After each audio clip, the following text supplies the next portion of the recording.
supaya kita berharap dialog ini tuh bisa mencerdaskan bangsa juga, bukan cuma sekedar talk show ya. Tetapi kalau kita bicara angka pengangguran, kita bukan mendramatisasi, tapi kalau kita pakai data BPJS Ketenagakerjaan yang mencairkan jaminan hari tua mereka sampai dengan November tahun yang lalu, 2022, karena alasan PHK, itu sudah 919.000 orang lebih. Tetapi kalau ditambah dengan alasan yang mengundurkan diri, itu 1,6 juta sekian. Artinya yang mengundurkan diri ini juga ya bisa-bisa juga PHK juga. Tapi seringkali kan karena ada ditawari paket, mengundurkan diri dan lain-lain. Nah itu satu. Jadi supaya jangan kita ini tereliminir dengan data yang sangat sumir, yang kecil dan lain-lain. Artinya kalau sudah 919.000 lebih tahun yang lalu sampai November, saya yakin PHK itu jauh lebih besar karena tidak semua pekerja yang kena PHK mencairkan jaminan hari tua. Kedua, tidak semua pekerja mempunyai keanggotaan BPJS Ketenagakerjaan. Itu clear. Nah, sekarang yang kita bilang kepada, saya ingin menyentil dikit mengenai kebijakan-kebijakan pemerintah. Supaya ini komplit. Pertama, yang kena pukulan berat ini adalah padat karya seperti garment, tekstil, sepatu, furniture, karet, dan lain-lain. Masih banyak lagi ini, Mas, yang tidak terangkat di luar ya, di permukaan. Nah, ini yang tujuan ekspor kepada dua kawasan tadi, Uni Eropa dan Amerika. Khusus untuk mereka itu tidak bisa Pak Purnomo hanya berdasarkan Permenaker dan lain-lain.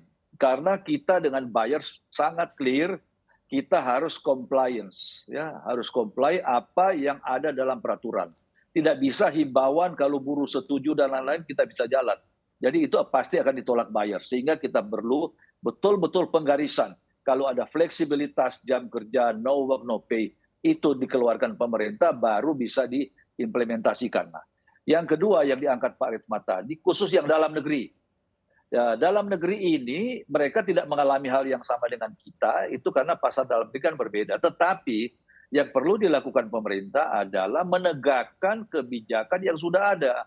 Kita tidak pernah membenarkan pakaian bekas diperdagangkan di dalam negeri. Nah, kalau itu ada di pasar, apa tindakan pemerintah? Nah, demikian juga kita sudah ada safeguard untuk garment, ya. Tetapi kok tidak ditegaskan itu, tidak ditegakkan. Nah, hal-hal ini begini bukan mencari-cari siapa salah, tapi dalam kondisi PHK sedang berjalan, ya tolonglah kita ini duduk kembali dan menegakkan hal-hal yang tadi. Nah, kembali kepada satu pabrik di Serang itu. Pabrik ini jujur saja, Bram, pabrik ini sangat besar dan sangat kuat. Mereka itu punya grup di dunia ini, termasuk di Vietnam, di China, dan sebagian kecil di Taiwan, itu sangat-sangat berat, sangat besar. Yang mereka menawarkan itu adalah paket pengunduran diri. Tetapi saya ingin katakan, sebenarnya kalau di sepatu, jujur saja, bukan cuma mereka, banyak pabrik yang jauh lebih besar yang sudah melakukan PHK maupun pengunduran diri secara sukarela. Artinya kejadian ini sudah terjadi. Nah, kalau sebagai pemerintah, angka-angka ini tidak diperhatikan dengan betul, masih tetap berpegang bahwa pengangguran kita atau katakanlah PHK-nya sangat kecil dan seterusnya, ya lantas kan kebijakan yang turun itu tidak bisa menjawab apa yang kita harapkan. Nah, ini yang yang kita perlu betul-betul dalam masa krisis ini harus ada secepatnya ketegasan.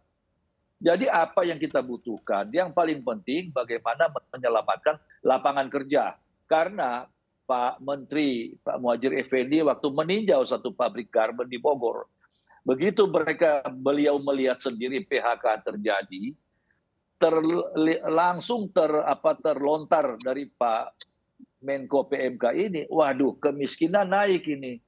Jadi PHK ini ada sangat erat kaitan dengan peningkatan kemiskinan. Lantas tidak benar juga Pak, kalau menaikkan upah minimum itu menaikkan daya beli. Karena dalam kondisi seperti sekarang ini, menaikkan upah itu akhirnya membuat kita dalam kondisi serius ini.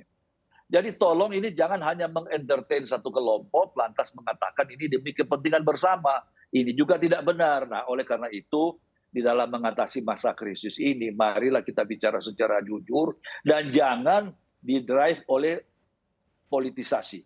Kalau sudah Oke. bicara politik, ya kita percuma lah. Oke, baik. Berarti memang Anda tidak setuju begitu ya dengan adanya kebijakan kenaikan UMP karena memang untuk para pelaku usahanya sendiri sedang masa sulit ataupun Mas. masa krisis. Jangan salah tafsirkan. Jangan salah tafsirkan. Saya setuju kenaikan UMP sesuai Oke, dengan ketentuan yang ada. Nah, PP 36 tidak seperti itu kan. Jadi kenapa pemerintah tidak, tapi sekarang sudah lewat lah karena keluar, baik, Perpu sudah keluar dan seterusnya. Jadi, tapi kita juga harus belajar dari pengalaman yang lalu. baik. Kalau ada kesalahan ya ini menjadi masukan juga kan. Oke, oke. Baik, baik.